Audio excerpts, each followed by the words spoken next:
അവന് നേരെ അലറുകയായിരുന്നു രവിവർമ്മ. എന്നാൽ അപ്പോഴും യാതൊരു ഭാവഭേദവുമില്ലാതെ അങ്ങനെ നിൽക്കുകയാണ് യദു. അവൻ്റെ കണ്ണിൽ ഒരു തുള്ളി പോലും കുറ്റബോധമില്ല എന്ന് തിരിച്ചറിഞ്ഞതും രവിവർമ്മയുടെ നിയന്ത്രണം നഷ്ടപ്പെട്ടു. തൻ്റെ കയ്യിലുള്ള ഊന്നുവടി ഉപയോഗിച്ച് അവനെ തലങ്ങും വിലങ്ങും തല്ലുമ്പോഴും ഒരു പ്രതിമയെ പോലെ നിൽക്കുന്നതല്ലാതെ അതൊന്നും അവനിൽ യാതൊരുവിധ മാറ്റവും വരുത്തിയിരുന്നില്ല. എന്നാൽ അകത്തേക്ക് കയറി വന്ന ജിതൻ ഈ കാഴ്ച കണ്ട് ആകെ ഞെട്ടി നിൽക്കുവാണ്. ദേഷ്യത്തിൽ ഊന്നുവടി കൊണ്ട് യാദവിനെ തലങ്ങും വിലങ്ങും അടിക്കുകയാണ് മുത്തശ്ശൻ. അതൊന്നും തന്നെ ബാധിക്കുന്നതല്ല എന്ന് മട്ടിൽ നിൽക്കുന്ന യദുവും അച്ഛാ എന്ന് വിളിച്ചുകൊണ്ട് ജിതൻ അയാളുടെ അടുത്തേക്ക് പോയി. എന്തേ കാണിക്കുന്നത് എന്ന് പറഞ്ഞുകൊണ്ട് അച്ഛൻ്റെ കയ്യിൽ നിന്നും യാദവിനെ അടിച്ചുകൊണ്ടിരുന്ന ഊന്നുവടി പിടിച്ചു വാങ്ങിയിരുന്നു അയാൾ. ഇവൻ ചെയ്ത തെറ്റിന് എനിക്ക് ശിക്ഷ കൊടുക്കണം എന്ന് പറഞ്ഞ അയാൾ വീണ്ടും യദുവിൻ്റെ അടുത്തേക്ക് നടന്നതും അയാളെ തടഞ്ഞുകൊണ്ട് രവിവർമ്മയ്ക്ക് മുൻപിൽ വന്നു നിന്നിരുന്നു ജിതൻ. അച്ഛാ എന്തേ കാണിക്കുന്നത്? തല്ലി നന്നാക്കാൻ ഇവൻ ചെറിയ കുട്ടിയൊന്നുമല്ല. ആദ്യം ഇവൻ എന്താണ് പറയാനുള്ളതെന്ന് നോക്കാം എന്ന് പറഞ്ഞുകൊണ്ട് ജിതൻ യാദവിനോട് അടുത്തേക്ക് പോയി. അപ്പോഴും ഇതൊന്നും തന്നെ ബാധിക്കുന്നതല്ല എന്ന് മട്ടിൽ നിൽക്കുവാണവൻ. ദേഷ്യം കൊണ്ട് വിറയ്ക്കുന്ന തൻ്റെ അച്ഛനെ ഒന്ന് പറഞ്ഞൊതുക്കിയതിന് ശേഷം ജിതൻ പതിയെ യാദവിനടുത്തേക്ക് നടന്നു. അവൻ്റെ മുഖത്ത് അപ്പോഴും പതിവ് ഗൗരവം തന്നെയാണ്. യദു, എന്തൊക്കെയാ നീ ചെയ്തു വെച്ചിരിക്കുന്നത്? ഉത്തമനോടുള്ള പകയുടെ പേരിൽ നിരപരാധിയായ ആ കുട്ടിയെ നീ എന്തിനാ ഇതിലേക്ക് വലിച്ചിട്ടത്? അപ്പോഴും ഒന്നും മിണ്ടാതെ നിൽക്കുന്ന യദുവിനെ കാണാൻ ജിതന് ദേഷ്യം വന്നു. നീ എന്തെങ്കിലും പറയുന്നുണ്ടോ യദു? ദേഷ്യത്തിൽ യാദവിനോട് ജിതൻ ശബ്ദമുയർത്തി.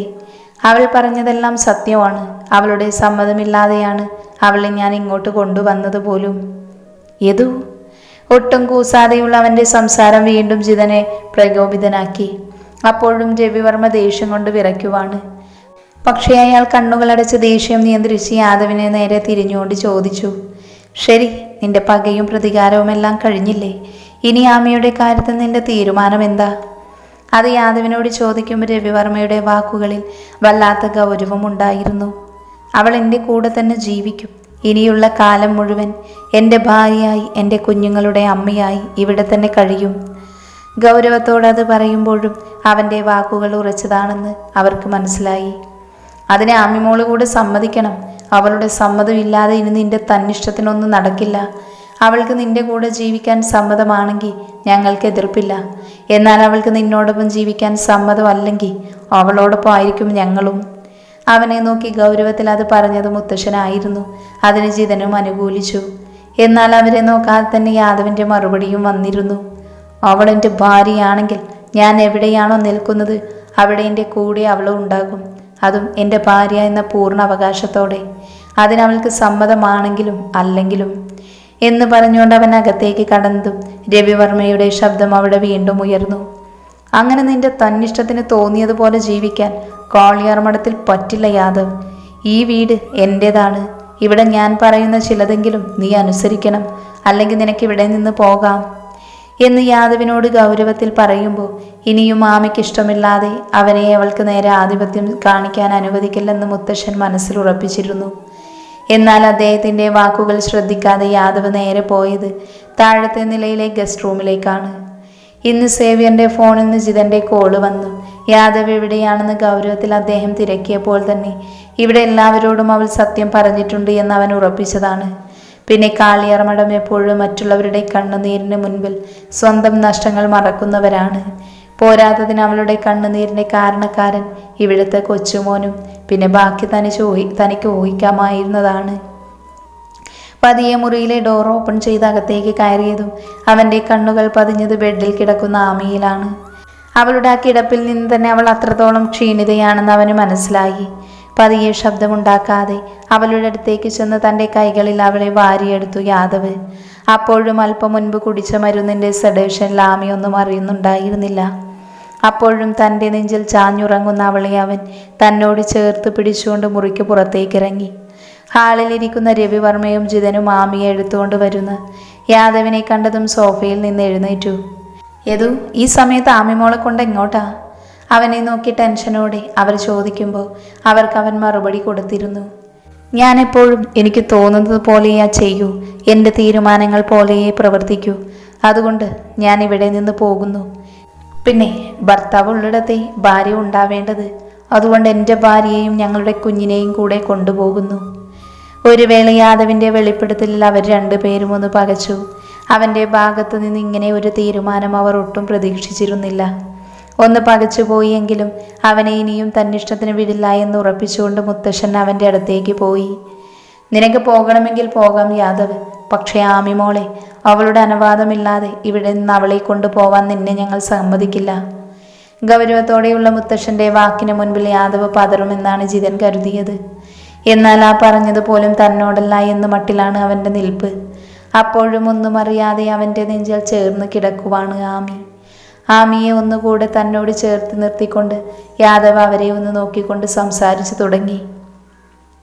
ആർക്ക് വേണ്ടിയും ഒന്നിനു വേണ്ടിയും ഇനി ഇവളെ അകറ്റി നിർത്താൻ എനിക്ക് കഴിയില്ല. അതിൽ തെറ്റും ശരിയും എനിക്കറിയുകയും വേണ്ട. ഈ വീട്ടിൽ നിൽക്കാൻ എനിക്ക് വിലക്കുണ്ട് എങ്കിൽ എൻ്റെ ഭാര്യയ്ക്കും ആ വിലക്ക് ബാധകമാണ്. ഗൗരവത്തിൽ പറഞ്ഞുകൊണ്ട് യാദവ് മുൻപോട്ട് നടന്നതും അവൻ പുറകെ മുത്തശ്ശൻ്റെ ശബ്ദം അവിടെ ഉയർന്നിരുന്നു. നീ വീണ്ടും വീണ്ടും അവളെ വേദനിപ്പിക്കുകയാണ് യദു. ഇനിയും ആ കുട്ടിയെ നീ വേദനിപ്പിച്ച ദൈവം പോലും നിന്നോട് പൊറുക്കില്ല. അത്രയ്ക്ക് വലിയ തെറ്റാണ് നീ ആ കുട്ടിയോട് ചെയ്യുന്നത്. ഇതൊന്നും നിന്റെ അച്ഛൻ്റെയും അമ്മയുടെയും ആത്മാവിന് സഹിക്കാൻ കഴിയില്ല യദു. അവരുടെ ആത്മാവ് നിന്നോട് ക്ഷമിക്കില്ല. ആമിയുടെ ഇപ്പോഴത്തെ മാനസികാവസ്ഥയും യാദവിൻ്റെ തന്നിഷ്ടത്തോടെയുള്ള പ്രവൃത്തിയും മുത്തശ്ശനെ ആകെ ദേഷ്യം പിടിപ്പിച്ചിരുന്നു. ആ ദേഷ്യത്തിലാണ് അത്രയും പറഞ്ഞത്. സത്യത്തിൽ ദേഷ്യത്തിൽ താൻ പറഞ്ഞത് യാദവിനെ എത്രത്തോളം ബാധിക്കുമെന്ന് പോലും അദ്ദേഹം ഓർത്തിരുന്നില്ല. എന്നാൽ അതുവരെ ഒന്നും മിണ്ടാതെ നിന്ന യാദവിൻ്റെ മുഖത്ത് പെട്ടെന്ന് ദേഷ്യം ഇരച്ചു കയറി. മുഖം വലിഞ്ഞു മുറുകി. കണ്ണുകൾ രണ്ടും അമർത്തി തുടച്ചതിനു ശേഷം അവൻ തൻ്റെ കയ്യിലുള്ള ആമിയെ ശ്രദ്ധയോടെ സോഫയിലേക്ക് കിടത്തി. ഇന്നത്തെ കരച്ചിലിൻ്റെയും അലച്ചിലിൻ്റെയും തളർച്ചയിൽ നല്ല മയക്കത്തിലാണ്, കൂടാതെ മരുന്നിൻ്റെ സെഡേഷനും.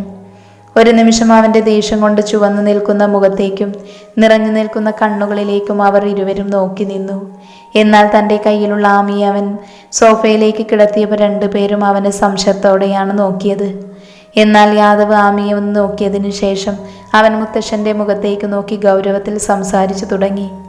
അതെ, പറഞ്ഞതെല്ലാം ശരിയാണ്. ഞാൻ ഇവളോടും ഇവളുടെ കുടുംബത്തോടും ചെയ്തത് പൊറുക്കാൻ കഴിയാത്ത തെറ്റ് തന്നെയാണ്, സമ്മതിക്കുന്നു. എന്നാൽ ഞാനൊരു കാര്യം അങ്ങോട്ട് ചോദിക്കട്ടെ. ഇവളുടെ അച്ഛനെയും അമ്മയെയും പോലെ എനിക്കുണ്ടായിരുന്ന ഒരു അച്ഛനും അമ്മയും. അവരെവിടെ? ആരാ എനിക്ക് അവരെ നഷ്ടമാക്കിയത്? ഇതു ഗൗരവത്തോടെയാണ് മുത്തശ്ശൻ യാദവിനെ വിളിച്ചതെങ്കിലും ആ വാക്കുകളിലെ വേദന അവൻ തിരിച്ചറിഞ്ഞിരുന്നു. ഞാൻ ചോദിച്ചതിന് മുത്തശ്ശന് മറുപടിയില്ലേ?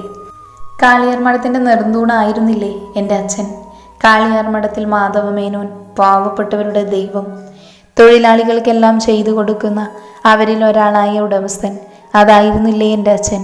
എന്നിട്ടൊരു തെറ്റും ചെയ്യാത്ത അദ്ദേഹത്തിന് മുൻപിൽ കണ്ടവൻ്റെ ക്യാഷും എണ്ണി വാങ്ങി നല്ലവനായി അഭിനയിച്ചു ഇവിടെ കടന്നു വന്ന് ചെയ്യാത്ത കുറ്റം എൻ്റെ അച്ഛൻ്റെ മേലിൽ അടിച്ചേൽപ്പിച്ചു.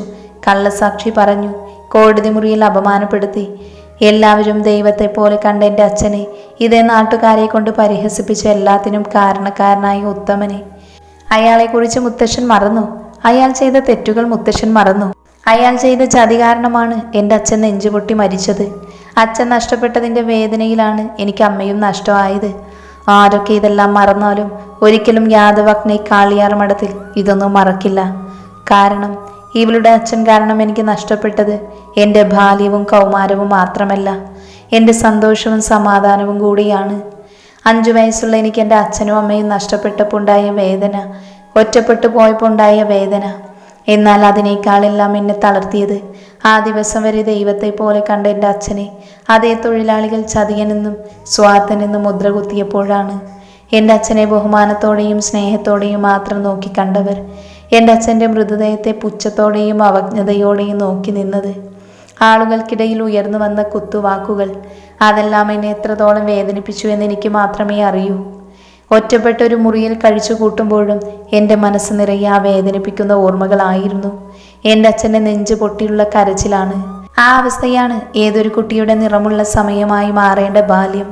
എനിക്ക് മാത്രം വേദനകളും വെറുക്കപ്പെടുന്ന ഓർമ്മകളുമായി ഭ്രാന്താശുപത്രിയിൽ സെല്ലിൽ കഴിച്ചു കൂട്ടേണ്ടി വന്നത്. ഒരു നിമിഷം അവൻ്റെ ഓർമ്മകൾ 2 വർഷത്തെ ഭ്രാന്താശുപത്രിയുടെ സെല്ലിലേക്ക് പോയി. കണ്ണുകൾ 2 മുറുക്കി അടച്ച് തൻ്റെ ദേഷ്യവും മാനസിക സംഘർഷവും നിയന്ത്രിക്കുകയായിരുന്നു യാദവ്. എന്നാൽ അപ്പോഴും അവനുണ്ടായ നഷ്ടവും വേദനയും അവനെ പൊള്ളിച്ചുകൊണ്ടിരുന്നു. ഒരു നിമിഷം യാദവിനെ തന്നെ നോക്കി നിന്നു രവിവർമ്മ. അവൻ്റെ മുഖവും കണ്ണുകളും ചുവന്നാകെ വലിഞ്ഞു മുറുകിയിരിക്കുന്നു. തൻ്റെ മനസ്സിൻ്റെ സംഘർഷങ്ങൾ നിയന്ത്രിക്കാനെന്നോണം കണ്ണുകൾ അടക്കുന്നതിനോടൊപ്പം 2 കൈമുഷ്ടിയും ചുരുട്ടി പിടിച്ചിരുന്നു അവൻ. എന്നാൽ അവനിൽ നിന്ന് കേട്ട വാക്കുകൾ അദ്ദേഹത്തെ തളർത്തിയപ്പോൾ തിരിച്ചു മറുപടി പറയാൻ കഴിയാതെ ഉഴറുകയായിരുന്നു മുത്തശ്ശനും ജിതനും. അവരുടെ മനസ്സിലും അവൻ്റെ വേദനിപ്പിക്കുന്ന ബാല്യം തെളിഞ്ഞു വന്നു. 10-20 വർഷങ്ങൾക്ക് മുൻപ് കാളിയാർ മഠം എന്ന വലിയ തറവാട് സാക്ഷിയായി നിന്ന ആ ദുരന്ത ദിവസത്തിലേക്ക് ഒരു വേള മുത്തശ്ശൻ്റെയും ജിതൻ്റെയും ഓർമ്മകൾ സഞ്ചരിച്ചു. അന്നത്തെ ആ ദിവസം സ്വന്തം അച്ഛൻ്റെയും അമ്മയുടെയും മൃതശരീരത്തിന് മുന്നിൽ പൊട്ടിക്കരഞ്ഞ 5 വയസ്സുള്ള കുട്ടിയുടെ ചിത്രം അവരുടെ മനസ്സിൽ ഇപ്പോഴും മിഴിവോടെ തെളിഞ്ഞു നിൽക്കുന്നുണ്ട്. പിന്നീടുള്ള ദിവസങ്ങളിൽ ആരോടും പറയാതെ, ഒന്നും സംസാരിക്കാതെ, ഒന്ന് ചിരിക്കാൻ പോലും മറന്ന്, ഭക്ഷണം കഴിക്കാൻ പോലും മറന്ന്, മുറിക്കുള്ളിൽ ചുരുണ്ടുകൂടി കിടന്ന് പിച്ചുമ്പയും പറയുന്ന യാദവ്, ആരെയും അടുപ്പിക്കാതെ തന്നിലേക്ക് തന്നെ ഒതുങ്ങിക്കൂടിയവൻ. എത്രയൊക്കെ അവനെ ആ സാഹചര്യത്തിൽ നിന്ന് പുറത്തേക്ക് കൊണ്ടുവരാൻ ഈ വീട്ടിലുള്ള ഓരോരുത്തരും മാറി മാറി ശ്രമിച്ചെങ്കിലും ആർക്കും പിടിതരാതെ വീണ്ടും വീണ്ടും ഏകാന്തയിലേക്ക് കൂപ്പ് കുത്തുകയായിരുന്നു അവൻ. പിന്നീടുള്ള ദിവസങ്ങളിൽ ഒരു ഭ്രാന്തനെ പോലെ പൊട്ടിക്കരയുന്ന, അല്ലെങ്കിൽ പൊട്ടിച്ചിരിക്കുന്ന വീട്ടിലെ ഓരോ സാധനങ്ങളെയും തിരഞ്ഞുടക്കുന്ന അവനെ എല്ലാവരും അത്ഭുതത്തോടെയാണ് നോക്കി നിന്നത്. ആരോടൊന്നും ശബ്ദമുയർത്തി പോലും സംസാരിക്കാൻ അറിയാത്ത ഞങ്ങളുടെ യദു. എന്നാൽ അന്ന് അവൻ്റെ പ്രവൃത്തി കണ്ട് ഭയമായിരുന്നു ഉള്ളിൽ. അവനെന്താണ് സംഭവിക്കുന്നത് എന്ന് ഓർത്തുള്ള വേവലാതി, അവൻ്റെ ഭാവി എന്താകുമെന്നുള്ള വേവലാതി. ഒടുവിൽ സേതുനാഥ് ഡോക്ടറുടെ അടുത്ത് അവനെ കൊണ്ടുപോയപ്പോഴാണ് ഇതുവരെ അവൻ്റെ ജീവിതത്തിൽ നടന്ന കാര്യങ്ങളുടെ ആഘാതം അവൻ്റെ മനസ്സിനെ ബാധിച്ചിട്ടുണ്ടെന്ന് മനസ്സിലായത്. പിന്നീട് 2 വർഷത്തോളം അദ്ദേഹത്തിൻ്റെ ഭ്രാന്താശുപത്രിയിൽ ചികിത്സയിലായിരുന്നു അവൻ. ഇടയ്ക്കെപ്പോഴും പഴയ ഓർമ്മകൾ അവനെ കാർന്നു തിന്നുമ്പോൾ വലിയ ശബ്ദത്തിൽ നിലവിളിക്കുന്ന യാദവ് ഇന്നും ആ വീട്ടിലുള്ള എല്ലാവരുടെയും ഹൃദയത്തിൽ ഒരു വേദനയാണ്. അന്നത്തെ ദിവസം ആരും അവൻ്റെ അടുത്ത് പോകാറില്ല, അവൻ അടുപ്പിക്കാറില്ല എന്നുള്ളതാണ് സത്യം. ആരോടൊക്കെയോ ഉള്ള ദേഷ്യവും പകയും അവൻ ഓരോന്നെറിഞ്ഞും പൊട്ടിച്ചും തീർക്കും. വീണ്ടും അവരുടെ ശ്രദ്ധ യാദവിലേക്ക് പോയി. അവരുടെ കണ്ണുകൾ വീണ്ടും നിറഞ്ഞുപോയി. അത്രത്തോളം വേദന അവൻ അനുഭവിച്ചിട്ടുണ്ടായിരുന്നു. യാദവിനെ നോക്കിയപ്പോൾ ഇപ്പോഴും ദേഷ്യത്തിൽ ചുവന്ന മുഖവുമായി നിൽക്കുകയാണ്. എന്നാൽ പെട്ടെന്ന് രവിവർമ്മയുടെ കണ്ണുകൾ സോഫയിൽ ബോധമില്ലാതെ കിടന്നുറങ്ങുന്ന ആമയുടെ നേർക്ക് പോയി. ഒരു നിമിഷം ദേഷ്യത്തിൽ വിറഞ്ഞു നിൽക്കുന്ന യാദവിനെയും സോഫയിൽ ബോധമില്ലാതെ കിടക്കുന്ന ആമയിലൂടെയും അദ്ദേഹത്തിൻ്റെ കണ്ണുകൾ മാറി മാറി സഞ്ചരിച്ചു കൊണ്ടിരുന്നു. 2 പേരും ഒരുപാട് വേദന അനുഭവിച്ചവരാണ്, അല്ല ഇപ്പോഴും അനുഭവിക്കുന്നവരാണ്. ഇവരിൽ ആരുടെ ഭാഗത്ത് നിൽക്കും? ഒരു തെറ്റും ചെയ്യാതെയും മറ്റുള്ളവരുടെ മുന്നിൽ അപമാനിതനായി നാണം കെട്ടി നിൽക്കേണ്ടി വന്ന അവസാനം ഹൃദയം പൊട്ടിമരിച്ച അച്ഛൻ്റെയും അമ്മയുടെയും വേർപാടിൽ മനസ്സ് നൊന്ത് നില പോലും തെറ്റിപ്പോഴും പഴയ ഓർമ്മകളാൽ വേട്ടയാടപ്പെടുന്ന വേദനിക്കപ്പെടുന്ന തൻ്റെ കൊച്ചുമകനോടൊപ്പം നിൽക്കണോ? അതോ അച്ഛനോടുള്ള പേരിൽ യാദവ് തല്ലി തകർത്ത ജീവിതവും കുടുംബവുമായി അവൻ്റെ പകയുടെ ബാക്കി പത്രവുമായി അവൻ്റെ കുഞ്ഞിനെയും ചുമന്ന് കൈവിട്ടു പോയ ജീവിതത്തിന് മുൻപിൽ പകച്ചു നിൽക്കുന്ന ആമയോടൊപ്പം നിൽക്കണോ? രണ്ടാമതൊന്ന് ചിന്തിക്കേണ്ടി വന്നില്ല രവിവർമ്മയ്ക്ക് ഉത്തരം കിട്ടാൻ. വേദനയുടെയും മുറിവിൻ്റെയും നഷ്ടങ്ങളുടെയും അളവ് കൂടുതൽ ആമയ്ക്ക് തന്നെയാണ്. ഏതൊരു സ്ത്രീക്കും വിലപ്പെട്ടത് തൻ്റെ മാനമാണ്. അവളെ തെറ്റായ അർത്ഥത്തിൽ നോക്കുന്നത് പോലും അവളിൽ അത്രത്തോളം അസ്വസ്ഥതയുണ്ടാക്കും.